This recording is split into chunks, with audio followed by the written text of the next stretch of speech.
गीता जीवन में धर्म, कर्म और प्रेम का पाठ पढ़ाती है।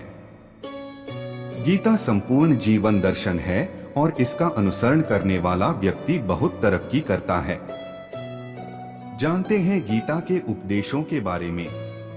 श्रीमद् भागवत गीता में भगवान कृष्ण के उन उपदेशों का वर्णन है जो उन्होंने महाभारत युद्ध के दौरान अर्जुन को दिए थे। गीता सबसे प्रभावशाली ग्रंथ है। भगवद गीता को भगवान का गीत भी कहा जाता है। गीता के अनमोल वचन मनुष्य को जीवन जीने की सही राह दिखाते हैं। गीता जीवन में धर्म, कर्म और प्रेम का पाठ पढ़ाती है। गीता संपूर्ण जीवन दर्शन है और इसका अनुसरण करने वाला व्यक्ति जीवन में कभी निराश नहीं होता है।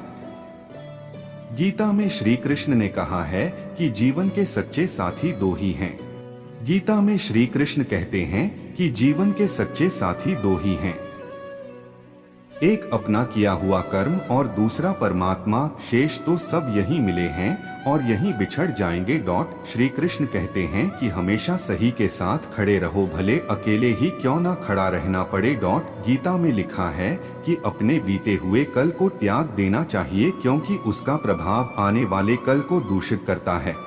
गीता सार में श्री कृष्ण ने कहा है कि हर इंसान के धारा जन्म मरण के चक्र को जान लेना बेहद आवश्यक है, क्योंकि मनुष्य के जीवन का मात्र एक ही सत्य है और वो है मृत्यु। जिस मनुष्य ने इस दुनिया में जन्म लिया है उसे एक दिन इस संसार को छोड़कर जाना ही है और यही इस दुनिया का अटल सत्य है।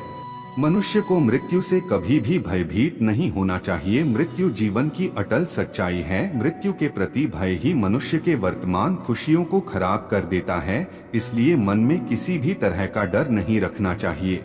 श्री कृष्ण कहते हैं, शरीर नश्वर है पर आत्मा अमर है। यह तथ्य जानने पर भी व्यक्ति अपने इस नश्वर शरीर पर घमंड करता है, जो कि बेकार है। शरीर पर घमंड करने की बजाय मनुष्य को सत्य स्वीकार करना चाहिए।